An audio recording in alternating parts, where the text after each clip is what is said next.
পারভেজ হোসেন ইমন 53 বলে সেঞ্চুরি। তামিম ইকবালের পর আন্তর্জাতিক টি-20 ক্রিকেটে তিনি হলেন বাংলাদেশের দ্বিতীয় সেঞ্চুরিয়ান। বাংলাদেশি সমর্থকরা 9টা বছর অপেক্ষা করেছেন আরও একটা সেঞ্চুরি দেখার জন্য। অবশেষে আন্তর্জাতিক টি-20তে ইমন তাদের সেই আশাটা পূরণ করলেন।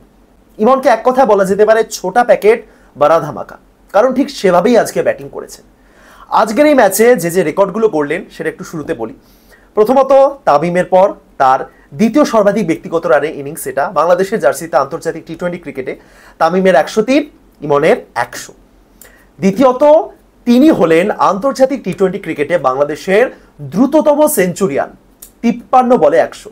শুধু টি-20 নয়, তিনি হলেন বাংলাদেশের জার্সিতে দ্রুততম সেঞ্চুরিয়ান আন্তর্জাতিক ক্রিকেটে। টেস্ট, ওয়ানডে, টি-20 সব মিলিয়ে ইমনই এখন সবার আগে, 53 বলে সেঞ্চুরি। এবং আন্তর্জাতিক টি-20 ক্রিকেটে বাংলাদেশের জার্সিতে কোনো একটা ইনিংসে সর্বাধিক ছক্কাও তিনি আজকে মারলেন। আজকে মোট 9টা ছক্কা মেরেছেন। এর আগে কোনো ইনিংসে কেউ 8টা ছক্কাও মারতে পারেননি, কেউ 7টাও ছক্কা মারতে পারেননি। ইমন আজকে ডিরেক্ট 9টা ছক্কা মেরে দিলেন টি-20 ক্রিকেটে। ইমন আজকে যেভাবে ব্যাটিং করেছেন, তিনি মুডেই ছিলেন যে আজকে কিছু না কিছু রেকর্ড ভাঙবই।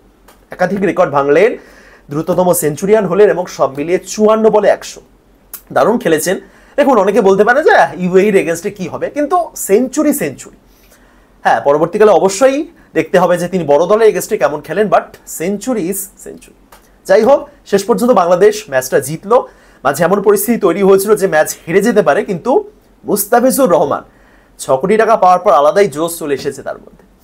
সুতরাং বাংলাদেশ ইউএইকে হারালো। এবং চলুন তাহলে আজকের এই ভিডিওতে সংক্ষেপে একটু আলোচনা করা যাক আজকের ম্যাচ সম্পর্কে।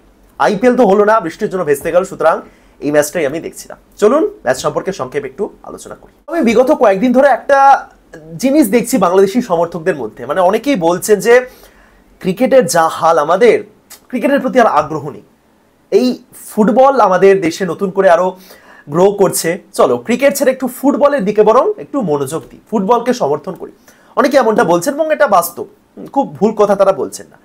এবং এই জায়গাতেই ইমনের এরকম ইনিংসের দরকার। ক্রিকেটের প্রতি আবারও আগ্রহ ফিরিয়ে আনার জন্যই না এই জায়গাতে ইমনের এই আজকে যে ইনিংসটা খেললেন সেরকম ইনিংস দরকার। 9টা ছক্কা, 53 বলে সেঞ্চুরি। দেখুন, স্লটে যে বলগুলো পড়েছে ইমনের আলাদা লেভেলের মেরেছেন।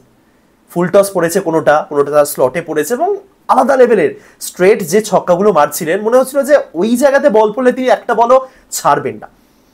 আবার তিনি একদম অফ স্টাম্পের অনেকটা বাইরের বল, সেটাও টেনে একদম ছক্কা মেরেছেন। একটা দারুণ ড্রাইভ মেরেছেন, মানে বল যত গতিতে এসেছে তত গতিতে বাইরে পাঠিয়েছেন তিনি। সুতরাং ইমন আজকে ওই ভয়ডরহীন ব্যাটিংটা করেছেন। একটা জায়গায় তার সমস্যা হচ্ছিল, যেটা শুরুর দিকে মনে হচ্ছিল যে বলগুলো তার গা বরাবর আসছে সেগুলো ঠিকঠাক চালাতে পারছেন, একটু বেশি যেন জোরে চালানোর চেষ্টা করছেন, মানে প্রত্যেকটা বলই মারার চেষ্টা করছেন। আর যে বলগুলো একটু উইকেট বরাবর আসছিল, এবং যে বলগুলো মানে খুব স্মুথলি তিনি মারতে পারবেন না, সেই বলগুলো একটু দেখে খেলছেন, এমনটাই শুরুর দিকে মনে হচ্ছিল। কিন্তু শেষ দিকে গিয়ে আলাদাই মুডে চলে গেলেন, মানে তখন আর কি পরিস্থিতি কি না তা তিনি দেখছেন না। স্টিল ওই যে 96 রানে যাওয়ার পর একটা যে সিঙ্গেল নিয়ে তিনি একটু ধৈর্য ধরে খেলেন, এটা দেখে বোঝা যায় যে তিনি পরিস্থিতি বুঝে খেলতে পারেন।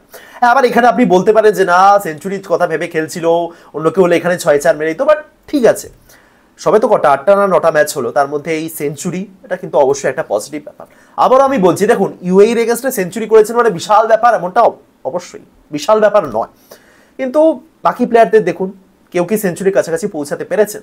এই জাকির আলী অনেকের মতো হার্ড হিটার রয়েছে, হ্যাঁ, বা শামীম, তারা কি ওই ব্যাটিংটা আমরা দেখতে পেয়েছি? আজকে দেখতে পাইনি। ইমনের আরও একটা বড় গুণ আজকে যেটা দেখলাম সেটা হলো রানিং বিটুইন দ্য উইকেট খুব ভালো। 2 রানগুলোকে 3 রানে কনভার্ট করছেন দৌড়ে, ঠিক আছে? সুতরাং এটা একটা পজিটিভ ব্যাপার অবশ্যই। সৌম্য বসেছেন, দেখুন পরিস্থিতিটা বুঝতে পারছেন, সৌম্য বসেছেন, তার জায়গায় ইমন খেলছে, সুতরাং ইমনকে কিছু এক্সট্রা অর্ডিনারি করতেই হতো এবং সেটাই আজকে করেছেন। তানজিদ ধারাবাহিকভাবে ব্যর্থ হচ্ছেন, হয়তো এরপরে আমরা সৌম্যর সাথে ইমনের ওপেনিং জুটি দেখতে পারি। সো ভালো খেলেছেন ইমন, অতিরিক্ত ওভার হাইপ করার দরকার নেই ইনিংসটাকে, বাট ভালো খেলেছেন। অন্তত যে শটগুলো মেরেছেন, যে ভয়ডরহীন ব্যাটিং করেছেন কিছু ক্ষেত্রে, সেটা কিন্তু অবশ্যই প্রশংসনীয়, ঠিক আছে? এবং ভাগ্য তার সাথে ছিল, আউট হয়ে গেছিলেন, কিন্তু দেখা গেল সেটা নো বল। অ্যাকচুয়ালি আজকের ম্যাচে কি বলুন তো, রিভিউ ছিল না এবং মনে হয় না প্রত্যেক বলে নো বল চেক করা হচ্ছিল বলে এত নো বল দেখলাম, দুখানে এরকম হয়েছে। আউট দেওয়ার পর দেখা গেল নো বল এবং আউট হলো না, হয়তো আরো অনেক বলই নো বল হতো। যাই হোক, ভালো খেলেছেন ইমন। ব্যাটিং এর কথা আর যদি বলি, তানজিদ ঠিকঠাক শুরু হলো না, আর একটু বেটার খেলতে হবে। কারণ তানজিদ কি বলুন তো, বাংলাদেশে একটা তো সমস্যা রয়েছে যে ওপেনিং এ সেরকম ভালো পারফরমেন্স নেই, সেই কারণে ওপেনারদের মধ্যে সে একটা তাগিদ নেই যে আরে এও ব্যর্থ হচ্ছে, আমি তো টিমে রয়েছি, আমি খারাপ খেলার পরও টিমে রয়েছি, আমাকে কে সরাবে, সেই ব্যাপারটা চলে এসেছিল। কিন্তু ইমনের এরকম একটা ইনিংস এবার কিন্তু বাকিদের ভাবাবে, প্লাস সৌম্যর বসে যাওয়া, মানে সৌম্য বসছেন, বুঝতে পারছেন। সো এবার তানজিদকে বুঝতে হবে যে আর সুযোগ বেশি তার কাছে নেই, এটা ধরেই চলুন তিনি, কারণ এরকম পারফরমেন্সে তিনি বেশি দিন টিমে কিন্তু থাকতে পারবেন না। লিটন আউট হয়েছেন বটে, বাট লিটন ওটা হয়তো আউট ছিলেন না, হয়তো থার্ড আম্পায়ার থাকলে ওটা হয়তো, মানে রিভিউ সিস্টেম থাকলে হয়তো অন্য কিছু হতে পারতো। যাই হোক, তার দিন। আর হৃদয় 15 বলে 20, ঠিক আছে, ঠিকঠাক খেলছিলেন, তারপরে আউট হয়ে গেলেন, আর একটু বেটার কিছু করতে পারতেন, বাট ঠিক আছে। তারপর জাকের আলী অনেক 14 বলে 13, সবাই মোটামুটি, মানে কেউ শুরুতে নামছিলেন, একটু চেষ্টা করছেন। মানে ইমন 100 রান করেছেন, সেখানে সেকেন্ড হাইয়েস্ট রান হলো হৃদয়ের 20। ইমন 100, হৃদয় 20, লিটন 11, তানজিদ 10, জাকের 13, আর বাকি তো কেউ দমকেই পৌঁছাতে পারেনি। সুতরাং ইমনের ইনিংসের অবশ্যই গুরুত্ব রয়েছে।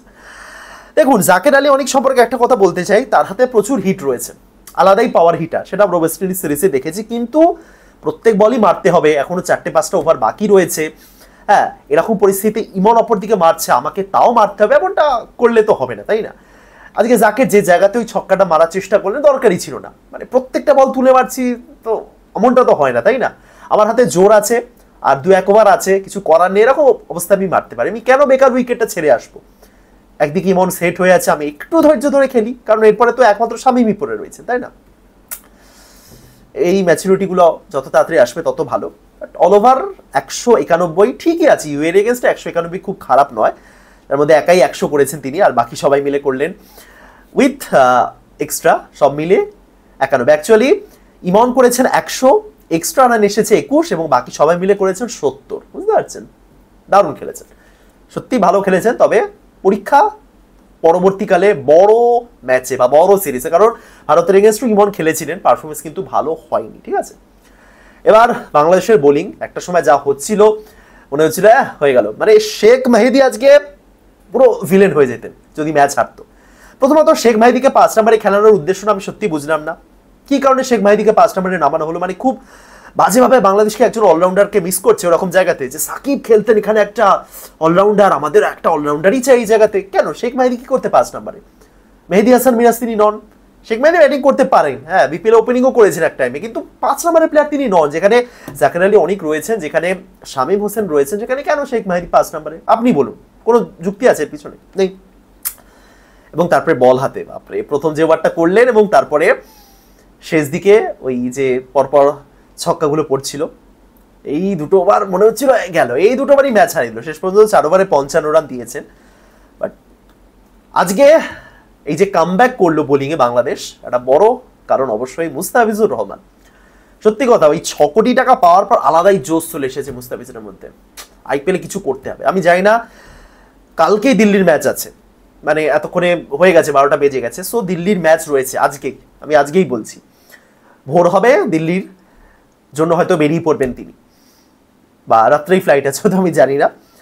কিন্তু এই যে পারফরমেন্সটা তিনি করলে, এটা যদি আইপিএল এর ম্যাচেও করতে পারেন, কারণ মিচেল স্টার্ক সম্ভবত নেই, সুতরাং একটা সুযোগ পাবেন। দুষ্মান্তে চামির একজন পড়ে রইলেন, আমি জানি না চামির আদৌ খেলবেন কিনা। ফাফ ডুপ্লেসি, ফ্রেজার ম্যাকগার, অর্ধেক প্লেয়ার নেই, সুতরাং মুস্তাফিজুর হয়তো চান্স পেতে পারেন এই মুহূর্তেই। প্রথম ম্যাচে হয়তো সুযোগ নাও পেতে পারেন, কারণ এতটা ট্রাভেল করবেন, হয়তো 2টো ম্যাচের জন্য পাবেন, শেষ 2টো ম্যাচ।